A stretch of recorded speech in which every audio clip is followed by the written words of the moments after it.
네, 여러분 환영합니다. 그리고 축복합니다. 오늘 함께 나눌 말씀은요, 여호수아 5장의 말씀을 가지고 함께 은혜를 나눠볼 것인데, 의식의 전환이라는 제목을 가지고 여러분과 함께 말씀을 나눌 것입니다. 오늘 이 본문을 이제 함께 나누기 전에 이 본문의 배경이 되는 이야기들을 조금 살펴볼 필요가 있어요. 여호수아서의 이 5장 앞의 이야기를 좀 살펴볼 필요가 있는데, 여호수아서는 그 여호수아와 이스라엘 백성이 요단강을 건너기 사흘 전, 3일 전의 이야기로 시작이 됩니다. 하나님께서 여호수아와 이스라엘 백성에게 이 요단강을 건너라 명령을 하시고, 여호수아는 이스라엘 백성들을 잘 준비시킵니다. 요단강을 잘 건널 수 있도록. 그리고 그와 동시에 이제 앞으로 정복할 땅에 대해서 정탐꾼 2명을 보냅니다. 어디로 보내냐면 그 유명한 여리고성으로 보냅니다. 그곳에서 우리가 잘 알고 있는 기생 라합을 만나게 되죠. 두 정탐꾼이. 그 기생 라합의 도움을 받아서 정탐꾼은 극적으로 생명을 구하게 되는 이야기가 이 앞에 전개되고요. 그리고 난 뒤에 요단강을 건넙니다. 마른 땅을 하나님께서 건너게 하셔서 요단강을 건너는데, 그 이후에 하나님께서 또 이제 전쟁을 앞둔 그들에게 할례를 명하십니다. 그래서 출애굽 2세대들, 1세대들은 다 이제 죽었고요. 2세대들이 할례를 받고 이제 전쟁 6월절을 또 시키고 이제 곧 여리고 성과의 전쟁을 앞두고 있습니다. 이것이 오늘 이제 함께 읽었던 본문의 배경이 되는 내용입니다. 이제 곧 전쟁을 시작하려 합니다. 여호수아는 고민이 많아 보입니다. 오늘 이 본문을 읽어봤을 때 그에게 고민이 있다는 것을 확실히 알 수 있는데, 그것을 조금 이따가 이야기하고요. 여호수아를 잠깐 설명하자면 모세와 함께 전쟁을 꽤나 치렀던 지도자입니다. 그래서 싸움에 잔뼈가 굵은 그런 사람이죠. 그럼에도 불구하고 그가 지금 여리고성 앞에서 고민이 많아 보입니다. 추측한 건데 한 2가지 정도로 요약할 수 있을 것 같아요. 첫 번째는 모세와 함께 참모로서 전쟁을 많이 해봤는데, 이제 모세가 죽고 난 뒤에 본인이 이스라엘 전체의 리더로서 전쟁하는 것은 처음 있는 일입니다. 고민이 되겠죠. 두 번째, 여리고 성은 그 당시 성벽이 쌓여져 있는 성입니다. 따라서 이렇게 표현할 수 있을 것 같아요. 난공불락의 성이다. 에딘버러도 아주 난공불락의 성 아닙니까? 아주 바위들이 있고 높이 성벽들이 있지 않습니까? 그 고대에 이 성벽이 있다는 것은 이게 정복하기가 쉽지 않는 것입니다. 혹자는 투석기를 사용하면 되는 거 아니냐라고 생각할 수 있지만, 제가 찾아보니까 투석기는 우리 예수님 오시기 400년 전에 돼서야 개발된 무기더라고요. 그래서 당시 칼을 든 자도 많지 않은 그 시대에 성벽이 있는 여리고를 점령하는 것은 쉽지 않아 보이죠. 그래서 여호수아는 그 성벽 앞에서 많은 고민을 하고 있는 것으로 보입니다. 오늘날에도 우리가 삶을 살아가다 보면은 여호수아가 마주한 이 여리고 성벽과 같은 그 벽들을 마주할 때가 종종 있는 것 같습니다. 아니, 사실은 둘러싸여 있다라고 보는 것이 맞겠죠. 사회적으로 본다면은 경제적, 그리고 보이지 않는 계급적, 그리고 학업, 또 인종, 성별의 여러 가지 불평등의 그런 벽들이 우리를 둘러싸고 있고, 개인으로 본다면은 우리 학생들에게는 학업과 진로가 될 수 있겠고, 경제적인 또 것들이 될 수 있겠고요. 그리고 심리적인 건강도 좀 큰 이슈가 되고 있죠. 그런 벽들이 사실 우리 삶을 둘러싸고 있습니다. 이런 그 문제들, 이런 여리고 성과 같은 큰 성벽과 같은 문제들을 풍자하는 신조어들이 있습니다. 조금 오래된 신조어긴 한데 제가 소개를 시켜드리면은, 한국 사회 같은 경우는 연애, 결혼, 출산, 인간관계, 그리고 내 집 마련을 포기한 오포 세대 이렇게 부릅니다. 그리고 장기간 미취업자를 이렇게 부르더라고요. 장미족. 그리고 31살까지 취업을 하지 못하면은 이제 길이 막힌다라고 해서 3.1절 이렇게 부릅니다. 사실 풍자한 단어 이 신조어들이지만 이 단어들만 보더라도 얼마나 삶이 쉽지 않은지, 또 우리 인생을 둘러싸고 있는 여리고 성벽과 같은 것들이 얼마나 많은지를 알 수 있습니다. 그리스도인인 우리도 이러한 성벽 앞에 서 있다는 것을 부정할 수 없습니다. 우리 또한 우리 인생에 정말 수많은 높고 아주 견고해 보이는 성벽들에 둘러싸여 있습니다. 따라서 오늘 이 본문의 여호수아의 마음을 우리가 생각해 본다면 그의 마음이 어떠했을까 또 이렇게 공감할 수 있을 것이라고 생각이 됩니다.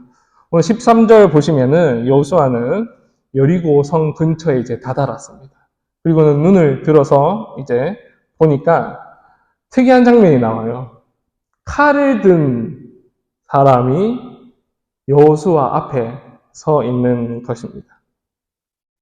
근데 성경에서 이 칼을 빼고 있다라는 이 장면이 여러 군데 나오는데 대표적으로 이제 민수기 22장 23절에 그 이제 발락이라는 왕이 이제 발람이라는 그 소위 지금으로 따지면은 뭐 굿하는 사람 이렇게 할까요? 그런 사람에게 이스라엘을 저주해 달라라고 요청을 합니다. 그리고 이 이제 발람이 이스라엘을 저주하려고 자기가 무당 정도 되니까 이제 저주하려고 하는데 그때 그가 탄 나귀가 칼을 든 존재를 보게 되죠. 나귀가 먼저. 그리고 이제 나귀를 이 발람이 때리니까 나귀가 그때 말을 하는 거죠. 그래서 여튼 뭐 그런 장면이 이제 나오는데 그 장면에서 이 칼을 든 자의 모습은 발람의 적으로 나옵니다. 경고하려고. 너가 지금 하려고 하는 일을 내가 경고하려고 서 있다라고 발람의 눈을 밝혀서 자신의 모습과 이 여호와의 군대의 모습을 보여주죠. 오늘 이 상황에서 그 칼을 빼어든 자의 모습은 두 가지로 해석될 수 있습니다. 여호수아 앞에서. 아군이든지 적군이든지. 그죠? 전쟁을 앞둔 군인 앞에 칼을 든 자가 서 있습니다. 그러면 두 가지 해석인 거예요. 너가 적군이냐? 아군이냐? 이 상식적인 질문을 여호수아는 칼을 든 자에게 합니다. 14절에 이렇게 이야기를 합니다. 너는 아군이냐? 아니면 적군이냐? 근데 이 사람의 대답이 아주 놀랍습니다. 이렇게 얘기를 해야 되는 게 정상이죠. 너를 도우러 온 자다. 아니면 내가 너의 적이다. 경고하러 왔다. 이렇게 대답을 해야 되는데 14절 상반절에는 이렇게 표현합니다. 나는 여호와의 군대 대장, 옛날 말로 하면 장관으로 지금 왔다라고 이야기를 하고 있죠. 아군도 아니고 적군도 아니고 여호와의 군대 대장이라는 그의 대답은 사실 선뜻 이해하기가 쉽지 않습니다. 그런데 곰곰이 생각해 보면 오늘 설교의 제목처럼 여호수아의 인식의 전환을 요구하는 대답입니다. 조금 더 풀어서 설명하면 여호수아는 큰 착각에 빠져 있었던 것 같습니다. 자신이 전쟁의 주체이고 하나님은 이 전쟁을 돕는 분으로 여기고 있었던 것이죠. 그래서 그 질문이 바로 이렇게 나오는 거죠. 인간적인 생각에서 너가 나를 돕는 자냐? 적을 돕는 자냐?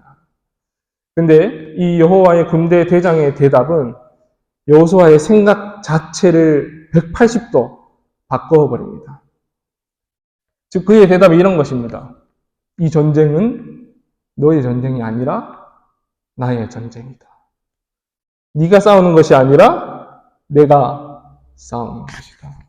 하나님께서 지금 여호와의 군대 대장의 입을 통해서 여호수아에게 인식의 전환, 생각의 전환을 요구하고 계십니다. 이는 그저 하나님이 이스라엘을 위해서 봉사하시는 수호신이 아니다라는 것을 지금 분명히 해주고 있습니다. 오히려 여호수아와 이스라엘은 하나님의 전쟁을 위해서 부름받은 군사들입니다. 사무엘상 17절 49절에 다윗은 이렇게 고백합니다. 우리가 찬양도 있죠? 전쟁은 누구에게 속한 것입니까? 여호와께 속한 것이다. 이것이 성경 전체를 통해서 사실 우리에게 이야기하고 싶은 내용입니다. 많은 사람들이 우리의 인생을 전쟁에 표현합니다. 그죠? 전쟁 같은 인생, 전쟁 같은 삶, 이렇게 유비적으로 표현을 하죠. 하나님을 모르는 사람, 그리고 하나님을 깊이 깨닫지 못한 사람들은 자신의 인생을 자신의 전쟁으로 인식을 하고 자신의 전쟁에서 이기기 위하여서 자신의 전쟁에 도움이 될 만한 것들을 찾아다닙니다. 그것이 물질이 될 수도 있겠고요. 그것이 어떤 높은 학력이 될 수도 있겠고요. 그것이 어떤 권력이 될 수도 있을 것입니다. 또는 많은 수많은 종교가 될 수 있을 것이죠. 그것이 자신을 지켜주는 수호신이라고 생각을 하고 많은 사람들이 그것을 찾아서 그것을 위해서 살아갑니다. 이 지점에서 우리도 한번 생각을 해봐야죠. 우리는 여호와 하나님을 어떻게 생각을 하고 있는가? 내 인생의 문제를 넘어서기 위해서 하나님은 내게 도움을 주시는 그런 마치 수호신과 같은 존재인가? 그저 배의 키는 내가 잡고 있고 내가 원하는 방향으로 하나님 바람을 불어주십시오 라는 식의 신앙의 모습을 가지고 있지 않은가 한번 생각은 해봐야 합니다. 사실 여호수아가 마주했던 것처럼 난공불락의 이 높은 성벽을 마주했을 때 인간은, 특히 신앙인들은 하나님을 그렇게 오해할 소지들이 많아집니다. 사실 문제가 멀리 떨어져 있으면 그래 이것은 하나님의 것이야 라고 생각되지만은 막상 내 앞에 거대한 문제들이 생기고 내가 간절히 넘고 싶은 그런 문제들을 마주할 때 사실은 하나님이 내 편이냐 내 편이 아니냐의 문제가 훨씬 더 중요하게 될 때가 많다라는 거죠. 그런데 오늘 이 본문을 통해서 하나님 말씀하십니다. 이 전쟁은 나의 전쟁이다. 네가 내 편에 설 것이냐 서지 않을 것이냐가 훨씬 더 근본적인 문제임을 지금 우리에게 이야기하고 있습니다. 그래서 우리가 반드시 기억해야 할 것은 우리가 하나님의 이 전쟁, 유비적인 거죠. 하나님의 전쟁을 위해 부름받은 차출된 하나님의 사람들이라는 인식을 우리가 가지고 있어야 됩니다. 근데 이 생각이 우리 인생 문제 앞에서 무너지게 되면 우리의 태도는 어떻게 되냐면 지성이면 감천이다라는 식의 신앙으로 변질될 수 있습니다. 하나님께 잘 보이고 싶어 하는 그 마음이 아주 가득하게 되는 것이죠. 하나님께 잘 보이고 싶은 마음이 뭐가 문제가 됩니다. 근데 목적이 있다면 그것이 문제가 됩니다. 내가 잘 보여서 뭔가 그분으로부터 얻어내고 싶은 것이 있다면 이것은 관계적으로 아주 큰 문제가 된 것이죠. 여러분, 사람은 관계도 동일하지 않습니까? 내가 저 사람에게 또 다른 사람에게 친절한 이유가 그저 내가 사람이 좋고 내 마음에 사랑이 넘쳐서 친절한 것이 아니라 내가 그에게 요구하는 것이 있어서 뭔가 원하는 것이 있어서 그에게 친절하고 뭔가를 내가 그를 위해서 뭔가 한다라고 생각한다면 상대방이 그것을 알았다면 기분이 좋을까요? 좋지 않을까요? 우리 인간관계에서도 너무 상식적인 것 아니겠습니까? 갑작스럽게 등장해서 이 여호수아의 의식의 전환을 요구한 이 여호와의 군대 대장 앞에 여호수아는 땅에 바짝 엎드립니다. 그리고 14절 하반절에 이렇게 이야기를 합니다. 우리 함께 읽어봤으면 좋겠어요. 14절 하반절. PPT 나오나요? 14절. 네, 그럼 14절 전체를 한번 다 같이 읽어볼게요. 시작. 그가 이르되 아니라 나는 여호와의 군대 대장으로 지금 왔느니라 하는지라. 여호수아가 얼굴을 땅에 대고 엎드려 절하고 그에게 이르되 내 주여 종에게 무슨 말씀을 하려 하시나이까. 이제 여호수아가 의식의 전환을 했습니다. 그리고 땅에 바짝 엎드렸습니다. 맞습니다. 이 전쟁은 당신의 것입니다.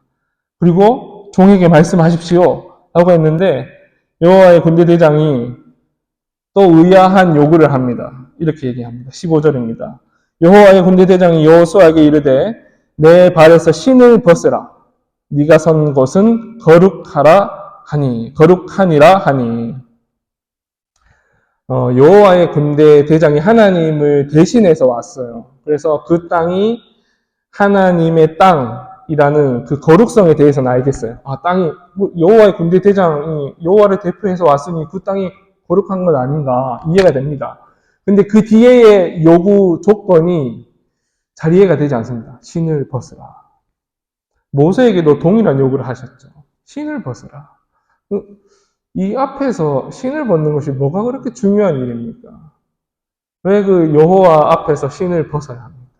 우리가 상식적으로 이 신발의 의미에 대해서 생각해 본다면 신발이 어떤 역할을 하죠? 더러움에서부터 발을 보호해 줍니다. 그리고 위험한 것들로부터 발을 보호해 줍니다. 제가 그 아윤이하고 차윤이하고 이제 포토벨로를 열심히 다니고 있어요. 이제 애기들 거기 가면 막 뛰어놀죠. 근데 신발을 신고 뛰어놀게 하지는 못합니다. 왜냐하면 신발 다 젖으니까요. 그래서 신발을 벗고 뛰어놀게 하는데 포토벨로 가보니까 그 이제 깨어진 그 조개 조각들이 많다라고 해야 되나요? 그런 조각들이 생각보다 많더라고요. 돌은 없는데 그 아가들이 거기에 이제 발을 찍혀가지고 막 이렇게 씻으면 따갑다고 울기도 하고 그렇더라고요. 보면은 아주 작은 상처입니다. 작은 상처. 근데 그 작은 상처 때문에 애가 자지러지도록 울기도 하고 못 걷겠다고 하기도 하고 그러죠. 사실 우리가 신발 없이 생활한다는 것은 상상할 수 없는 일입니다. 아주 작은 상처라도 우리 발에 생기면은 사실 실생활에 지장을 줄 만큼 큰 일입니다. 그리고 지금 여호수아의 상황을 보면은 전쟁을 앞두고 있습니다. 군인입니다. 군인에게 가장 기본적인 장비가 군화이지 않습니까? 그 팔레스타인 지역은 낮에는 아주 뜨겁고 밤에는 아주 춥습니다. 신발 없이 그곳을 다닌다는 것은 사실 말도 안 되고요. 전쟁을 앞둔 군인에게 신발을 벗으라는 것도 말이 안 됩니다. 근데 이거는 뭐 상식적인 차원에서 신발이 없다면 어떤 의미인가라고 생각해 봤고요. 이것을 성경 이 용례를 찾아봐서 내용을 좀 살펴보면은 이런 의미입니다. 이 고대 근동에서 신발을 벗는다는 것은요, 이 성스럽고 신비로운 장소로 나아간다. 라는 첫 번째 그 의미가 있습니다. 한 예로 이집트 왕 앞에 나아갈 때는 신을 벗고 나아가야 했습니다. 제가 이제 동남아 여행을 20대 때 자주 다녔어요. 근데 거기 이제 사원들이 많죠. 사원들 가면은 꼭 요구하는 게 있습니다. 긴 바지 입고, 긴 소매 입고, 신발을 벗고 들어가는 걸 요구합니다. 그러니까 이 어떤 거룩하고 자기들이 성스럽다라고 생각하는 곳에는 신을 벗어야 된다는 그런 개념을 가지고 있는 거죠. 제가 그 용례를 좀 찾아보니까요. 이런 용례도 있었습니다. 레위기에 그 제사장 옷에 대해서 설명들이 되게 많습니다. 근데 유일하게 그 복장 중에서 설명하지 않는 곳이 있어요. 신발이에요. 신발은 이야기하지 않습니다. 그 말은 우리가 이렇게 추측할 수 있습니다. 제사장들이 그 여호와의 성막에서 봉사할 때는 신발을 벗었다. 언급할 필요가 없는 거죠. 신발의 복장에 대해서. 조금 더 다른 용례를 살펴보면은, 우리 룻 아시죠? 룻이 이제 보아스와 결혼을 하려고 이제 준비를 합니다. 그래서 보아스가 뭘 하냐면, 룻의 남편의 동네에 찾아갑니다. 그리고는 이 절차가 있어요. 묻는 거예요. 혹시 룻과 결혼해서 이 기업을 물을 사람이 있습니까? 남편의 친척 중에서. 그 고대 근동 유대 문화를 여러분 잘 아시죠? 이 형제가 죽으면은 그게 형수가 됐든 제수씨가 됐든 형제와 결혼해서 그 가업을 이어야 하는 그 문화가 있었습니다. 그 문화대로 하는 거죠. 보아스가 이제 묻습니다. 근데 그 친척이 있었어요. 남편 친척이. 근데 어떻게 하냐면 신을 벗어 던집니다. 그 뜻이 뭐냐면은 권리를 포기하겠다. 나 그렇게 하지 않겠다. 내가 그런 권리는 있지만은 그 권리를 내가 실행하지 않겠다라는 의미입니다. 종합해보면은 신을 벗겠다라는 의미는 내 권리를 포기하겠다. 내 스스로 뭔가 할 수 있게 조금 더 확장하면 내 스스로 뭔가 할 수 있다. 내가 주체다. 내가 주어다. 라는 것을 포기한다. 이런 의미가 있습니다. 그럼 반대로 생각하자면 신발을 신고 있다라는 것은 뭘까요? 쉽죠? 내가 내 삶의 주인이다. 내가 권리가 있다. 나는 자유롭다. 그것을 의미합니다. 그러니 신을 벗겠다라는 것은요, 내 스스로가 나 포기하겠다. 나의 자유를 박탈하겠다, 스스로. 이렇게 얘기합니다. 여러분, 현대사회의 관점에서 이 개념을 보면 사실 말도 안 되는 이야기입니다. 누군가가 저는 주권이 없습니다. 저는 자유롭지 않습니다. 내 인생의 주인은 내가 아닙니다. 라고 외치는 사람을 여러분 우리가 만났다고 생각해 봅시다. 그냥 일반적인 상식선에서 저 사람은 어리석은 사람이 아닌가를 넘어서서 어떻게 생각하냐면 정신적인 아니면 마음에 큰 문제가 있는 것이 아닌가라고 여겨질 수도 있습니다. 따라서 이 자기가 내 삶의 주체가 되고 내가 주어가 되고 내 스스로 뭔가를 해보고 도전하겠다라는 이 신발을 신는다는 것은 굉장한 의미가 있습니다. 현대사회에서. 그런데 신앙의 관점에서 오늘 이 본문을 우리의 신앙의 삶에 적용하면 완전 반대가 되는 의미죠. 하나님 앞에서 우리의 신을 벗겠다라는 것은 이런 의미입니다. 하나님, 당신이 내 삶의 주인입니다. 하나님, 내 모든 것이 하나님의 은혜로부터 나왔습니다. 내가 내 삶의 주어가 아니고 내 삶의 주어는 여호와 하나님입니다. 라고 신앙의 관점에서는 이렇게 해석할 수 있는 것입니다. 내 뜻과 내 생각을 내려놓는 것이죠. 근데 내 뜻과 내 생각을 내려놓는다는 것은 필연적으로 어디로 연결되냐면 순종과 복종으로 연결됩니다. 여러분, 내 생각을 내려놨는데 순종하지 않을 수 있습니까? 복종하지 않을 수 있습니까? 어떤 요청이 왔을 때에 내 생각을 내려놓고 내 뜻을 내려놓고 내 스스로가 주체가 아니다라고 생각한다면 무조건 순종할 수밖에 없고 무조건 복종할 수밖에 없습니다. 이건 필연적인 것입니다. 내가 내 스스로 내려놨는데 요구에 내가 응하지 않는다라는 것은 나는 아직 내려놓지 않았다. 나는 내 스스로를 생각하고 판단할 수 있다라는 개념을 가지고 있다라고 봐도 무방하죠. 여호수아서의 이 전체 이야기를 살펴보면요. 하나님께서는 여호수아와 이스라엘 백성에게 사실 상식적이지 않은 이 순종을 요구합니다. 첫 번째, 물이 차고 넘치는 요단강을 건너라고 하십니다. 두 번째, 그것도 군대가 먼저 건너는 것이 아니라 여호와의 법궤를 맨 제사장들이 먼저 건너라고 요구를 하십니다. 그리고 건넜어요. 적들이 훤히 보이는 앞에서 할례를 행하라 명령하십니다. 여러분 그 창세기에 다말 사건 알죠?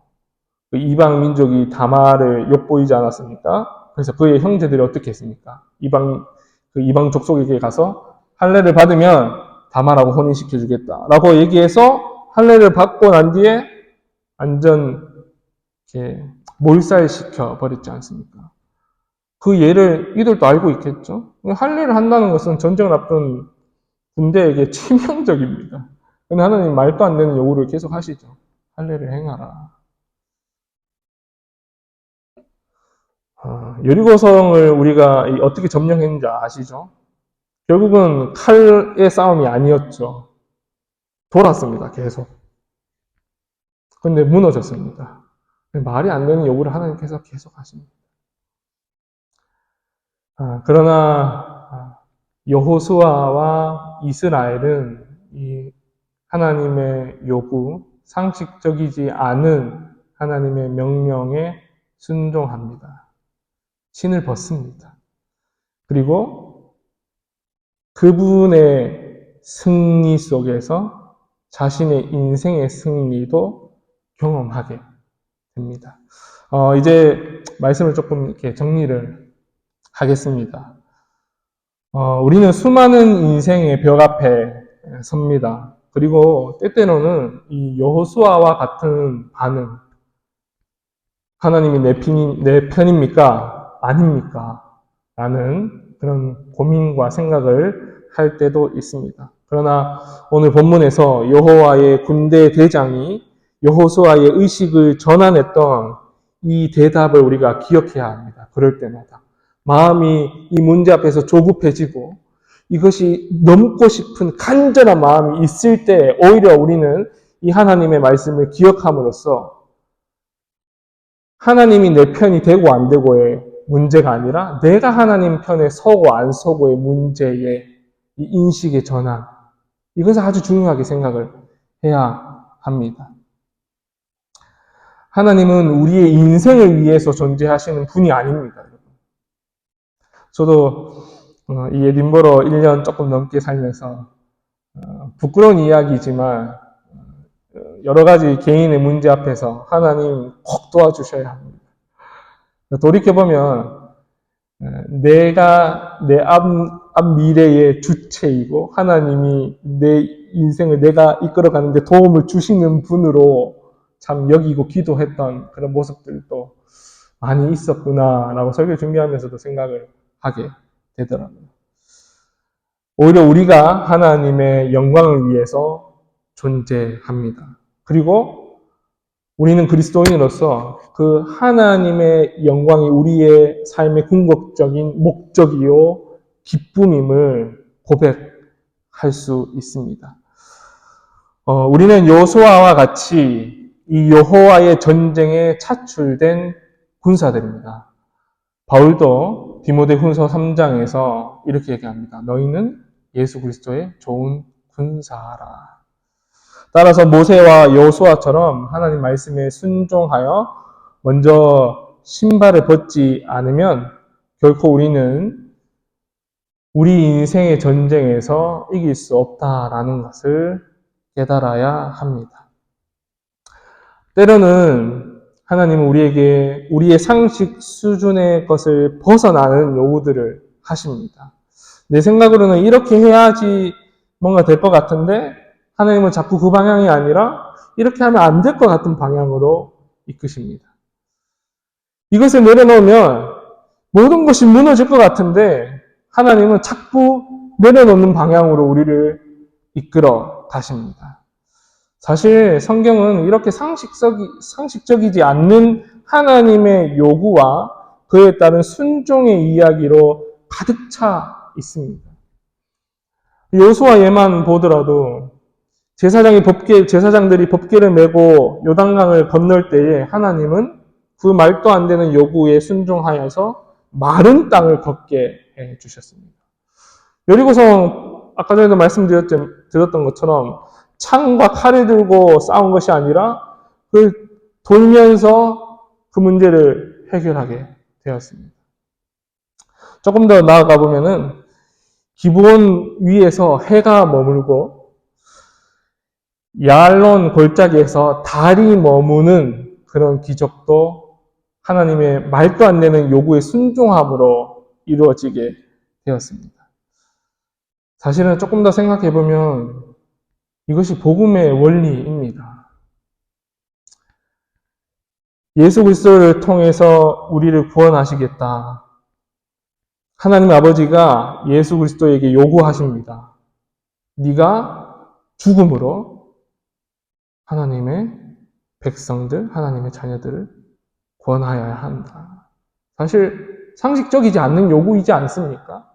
자신의 아들을 죽임으로써 누군가를 구한다라는 것은 마치 자신의 집에 새는 그 물을 막지 못하고 다른 집에 새는 물을 막으려는 것과 같은 그런 모습을 보여주기도 합니다. 근데 예수 그리스도는 그 말도 안 되는 하나님의 요구에 순종하셨습니다.